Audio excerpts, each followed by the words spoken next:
En ces jours-là, Étienne disait au peuple, aux anciens et aux scribes, « Vous qui avez la nuque raide, vous dont le cœur et les oreilles sont fermés à l'alliance, depuis toujours vous résistez à l'Esprit Saint, vous êtes bien comme vos pères. Y a-t-il un prophète que vos pères n'aient pas persécuté? Ils ont même tué ceux qui annoncèrent d'avance la venue du juste, celui-là que maintenant vous venez de livrer et d'assassiner. Vous qui aviez reçu la loi sur ordre des anges, vous ne l'avez pas observée. » Ceux qui écoutaient ce discours avaient le cœur exaspéré et grinçaient des dents contre Étienne. Mais lui, rempli de l'Esprit Saint, fixait le ciel du regard. Il vit la gloire de Dieu, et Jésus, debout à la droite de Dieu. Il déclara, « Voici que je contemple les cieux ouverts, et le Fils de l'homme debout à la droite de Dieu. » Alors ils poussèrent de grands cris et se bouchèrent les oreilles. Tous ensemble, ils se précipitèrent sur lui. L'entraînèrent hors de la ville et se mirent à le lapider. Les témoins avaient déposé leurs vêtements aux pieds d'un jeune homme appelé Saul.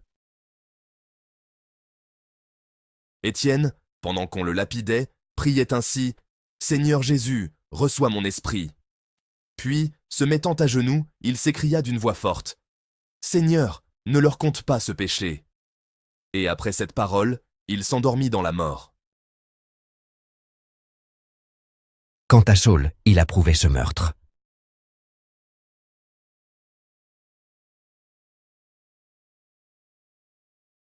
En ce temps-là, la foule dit à Jésus, « Quel signe vas-tu accomplir pour que nous puissions le voir et te croire? Quelle œuvre vas-tu faire? Au désert, nos pères ont mangé la manne, comme dit l'Écriture.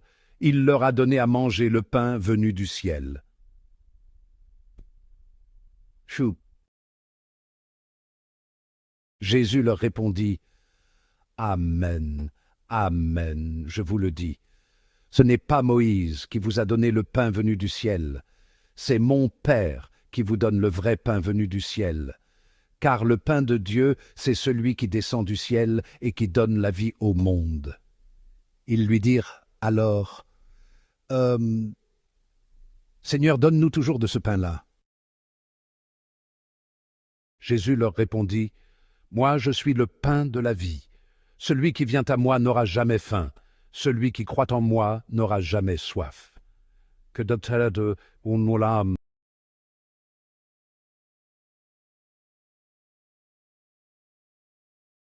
Salut à tous. Aujourd'hui, je vais vous parler des bienfaits profonds de l'Eucharistie. La communion, ce n'est pas juste une tradition ou un rite, c'est une rencontre divine, une invitation personnelle de Dieu. Vous vous demandez peut-être, pourquoi communier si je n'en ressens pas le besoin? Eh bien, ce n'est pas une question d'envie, c'est une réponse à l'appel du Seigneur. Imaginez, quand on est malade, on va chez le médecin, même si on n'en a pas envie, n'est-ce pas? L'Eucharistie, c'est le meilleur remède aux maux de nos âmes. Dans ce sacrement, on trouve la force, la guérison et la paix. C'est là qu'on peut déposer nos peines, nos soucis, nos combats aux pieds de Jésus. C'est là qu'on rencontre le vrai médecin, celui qui connaît le remède exact à nos souffrances spirituelles. En communiant, on apprend l'amour véritable, le soutien mutuel, la fraternité, et on montre l'exemple. On cultive les vertus nécessaires pour vivre une vie chrétienne authentique. Jésus nous appelle à cette rencontre sacrée, et il ne faut pas laisser nos doutes ou nos envies nous en priver. Votre ennemi, le diable, fera tout pour vous en dissuader. Il sait la grâce que vous y recevez, la force que vous y puisez, pour pratiquer les vertus divines du Fils de Dieu. Alors, mes amis, ne laissez pas les distractions ou les faiblesses humaines vous éloigner de cette source de grâce. Répondez à l'appel de Jésus, communiez aussi souvent que possible.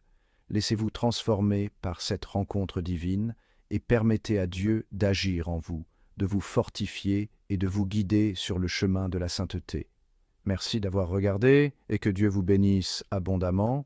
N'oubliez pas de vous abonner pour plus de contenu inspirant. À bientôt.